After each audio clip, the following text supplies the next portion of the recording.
Elle est pas mal du tout ta cravate. Si quelqu'un te dit le contraire, tu diras de ma part que c'est un imbécile.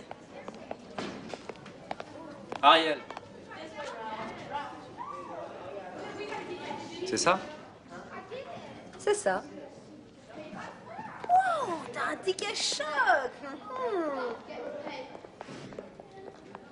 Bonjour à tous, ici Mister Cult. Au programme aujourd'hui, déjà que vous avez la chance d'avoir un bal dansant, c'est quoi cette ambiance de mort?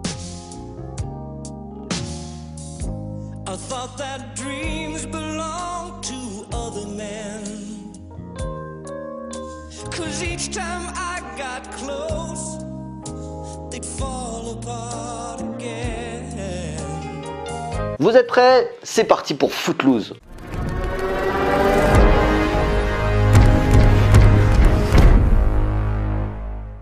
Alors, Footloose est un film musical américain sorti en 1984 et réalisé par Herbert Ross. Né en 1927 à New York, Herbert David Ross, de son vrai nom, se dédiait à devenir comédien, débutant dans une tournée pour la pièce de Macbeth, avant de tomber amoureux de la danse. Après avoir été danseur sur diverses pièces, il devient durant les années 50 chorégraphe pour différentes adaptations musicales à la télévision comme All Star Review, The Steve Allen Plymouth Show, voire Carmen Jones.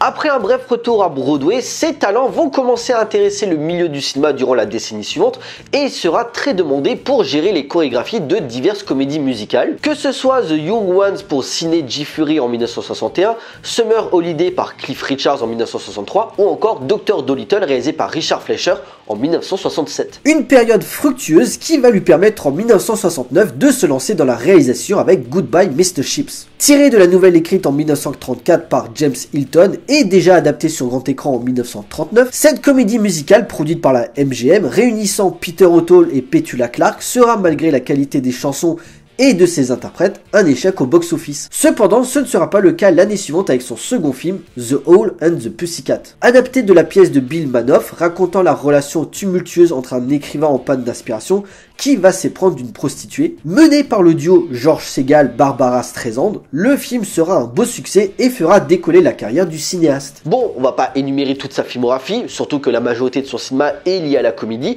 se permettant quelques petits écarts par moment, mais je vais citer ses œuvres à retenir. Tombe les filles et tais-toi en 1972 sur une histoire de Woody Allen, ce qui est assez inhabituel car en général, il réalise lui-même les scénarios qu'il écrit, surtout que ça vient de sa propre pièce de théâtre, se contentant de tenir le rôle principal dans cette comédie romantique où un homme fraîchement divorcé essaie de trouver une nouvelle femme sur les conseils du fantôme de Humphrey Bogart. Rien que ça. Culte au fil des années, il inspira notamment Quentin Tarantino pour le scénario de True Romance. Funny Lady en 1975, suite du film Funny Girls sorti en 1968, réunissant Barbara Streisand, James Caan, Omar Sharif et Roddy McDowall. S'il n'a pas convaincu la critique à sa sortie, cette comédie musicale sera par contre un énorme carton en salle, étant le 7e plus gros succès de l'année. Sherlock Holmes attaque l'Orient Express en 1976, adapté du roman pastiche paru en 1974, La solution à 7% de Nicolas Meyer, lui-même crédité au scénario, un divertissement rythmé faisant honneur à l'univers de Conan Doyle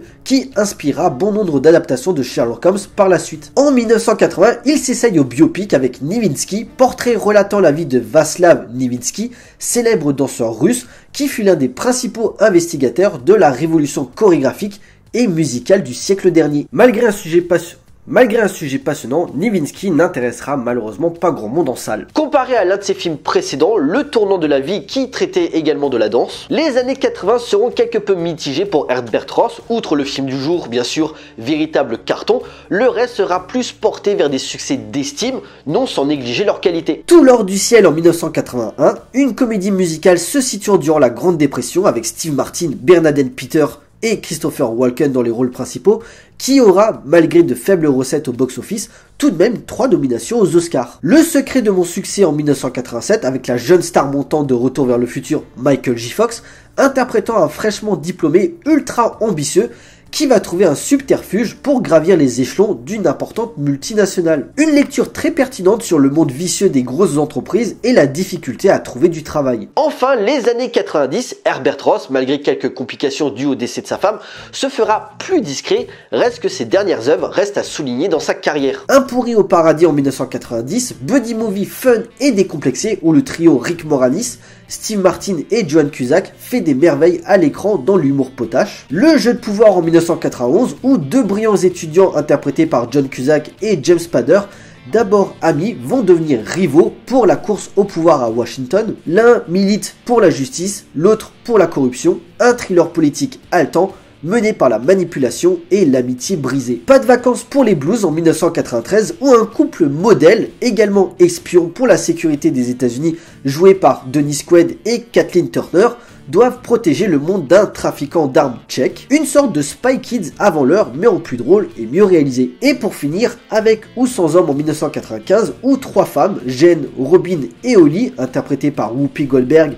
Mary-Louise Parker et Drew Barrymore, vont essayer de fuir les autorités suite à la mort de l'ex de Holly qui était en train de l'agresser. Si dans le pitch avec ou sans homme fait énormément penser à Thelma et Louise, ce trio improbable, une chanteuse noire et homosexuelle, une femme enceinte et une atteinte du sida, a brisé quelques barrières par sa sincérité, sa BO culte et ses thématiques fortes, lui assurant une belle renommée. Ce sera son dernier film, le cinéaste décédera en 2001 d'une insuffisance cardiaque. Si sa carrière n'a pas toujours été couronnée de succès, Herbert Ross a réussi à s'imbriquer dans le système hollywoodien pour revenir à ses premiers amours musicaux. Un amoureux de la comédie et de la danse dont ses chorégraphies inspirent encore aujourd'hui bon nombre de réalisateurs voulant s'essayer au genre. Révélant certaines stars dans des rôles leur développant une autre facette de leur jeu d'acteur, Herbert Ross n'est peut-être pas un nom qui marquera l'inconscient collectif, mais son influence est telle que le cinéma, lui, ne l'oubliera pas et dont le film qui va nous intéresser en est le parfait exemple.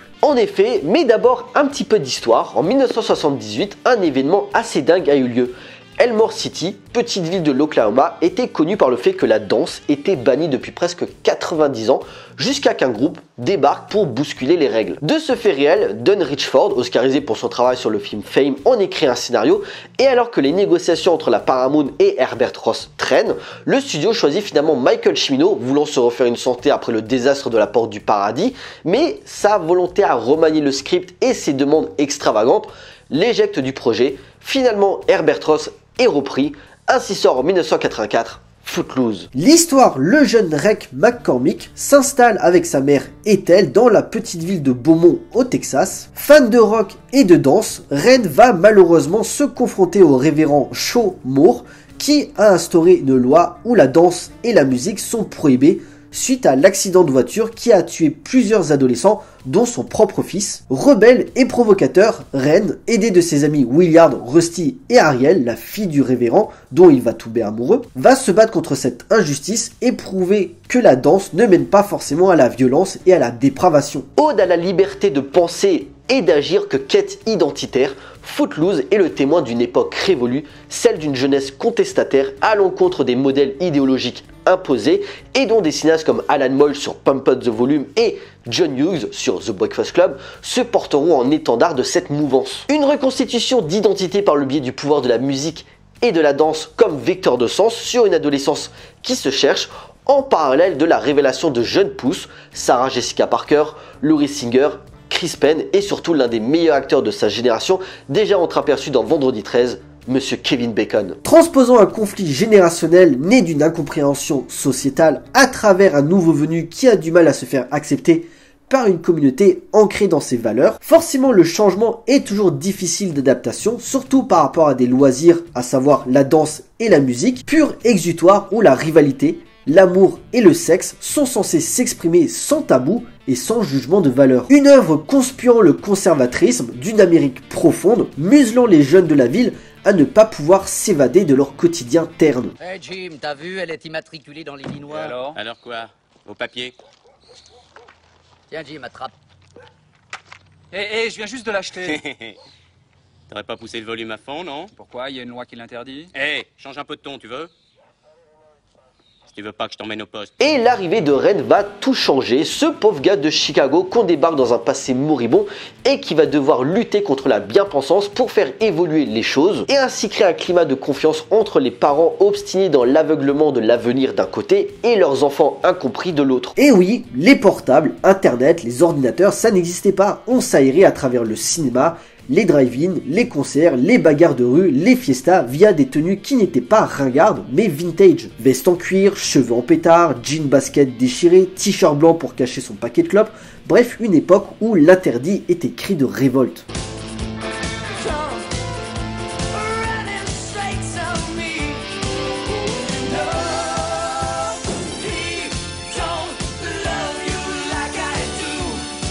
Si au même moment des films au thème similaire comme Flashdance et Dirty Dancing étaient plus destinés à un public féminin, Footloose, par son côté sale gosse, s'inscrit plus dans la lignée de films pour mecs, même si les femmes peuvent y trouver leur compte grâce aux personnages à fort caractère d'Ariel et de Rusty. Au niveau du casting, Kevin Bacon, qu'on ne présente plus, livre une magnifique performance dans le personnage de Ren, représentation d'une génération qui se cherche et qui va s'imposer comme vecteur de nouvelles valeurs idéologiques dans la ville de Beaumont. Ariel, interprétée par Laurie Singer, qui aurait mérité une meilleure carrière, incarne avec charme et force la fille du révérend. Délurée, aux tendances parfois suicidaires, elle va se ranger du côté de Ren, d'où une relation amoureuse va se créer en totale opposition avec son père, où son entente va se détériorer.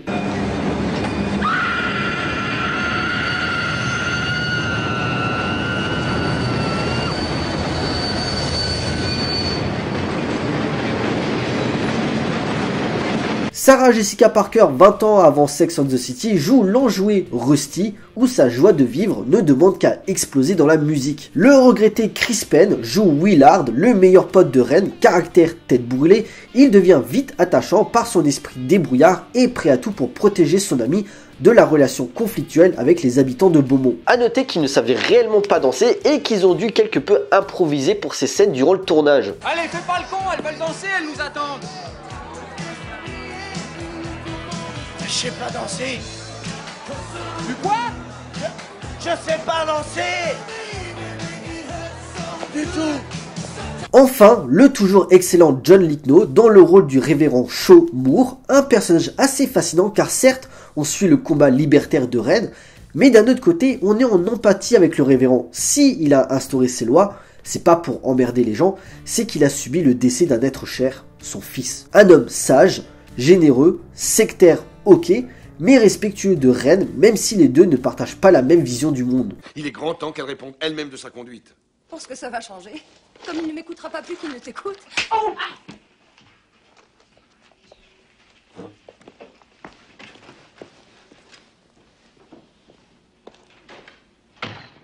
La religion en prend également pour son grade, chrétienté dominant, la danse et la musique égale dépravation et pulsions sexuelles conduisant au péché, s'interdisant dans une certaine mesure les choses évidentes de la vie, prétextant qu'elles sont impures ou perverses, un sentiment d'injustice pour eux par le fait qu'on devrait coucher non pas par plaisir mais par amour, mais comment juger l'humain sans le discerner de ce qui est bien et de ce qui est mal. Alors que justement, Ren prône la liberté d'agir dans le respect mutuel de chacun, prouvant que danser et écouter tout style de musique est inoffensif pour la société. Le tout ambiancé par une BO légendaire rythmée au son de Sammy Hagar, Bonnie Tyler et Kenny Loggins.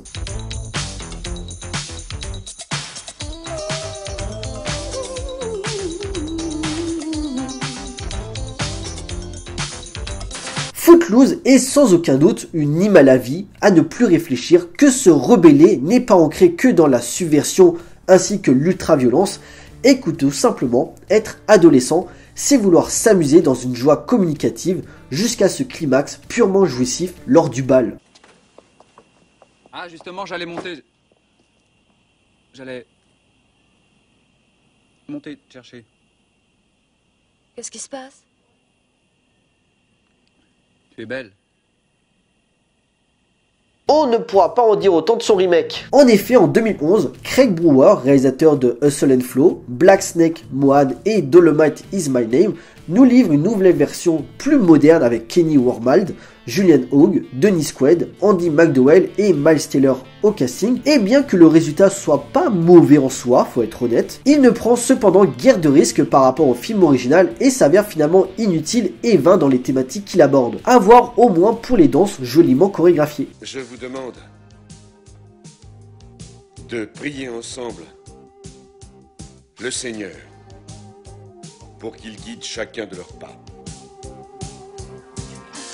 Looking into your eyes, I know I'm right. Messieurs, dames, il est l'heure de conclure. Feel Good Movie par excellence, Footloose est un film choral à la superficialité et coolitude généreuse, où la plastique de comédiens talentueux, leur tenue vestimentaire, le message ainsi que la maîtrise esthétique des scènes de danse réside le plus dans sa réussite. Un défouloir décomplexé où Ren cherche à refaçonner, à transformer cette ville à son image comme une sorte de messie contre cette communauté bloquée dans ses idées conservatrices. Un teen movie multigénérationnel qui ne prend jamais les adolescents de haut, au contraire, il les guide dans une volonté de s'élever, se portant l'étendard d'une nouvelle forme de contestation face aux sujets tabous, dictés par une soundtrack rétro, mais qui donne toujours envie de se déhancher sur la piste. Footloose est un film culte à découvrir d'urgence.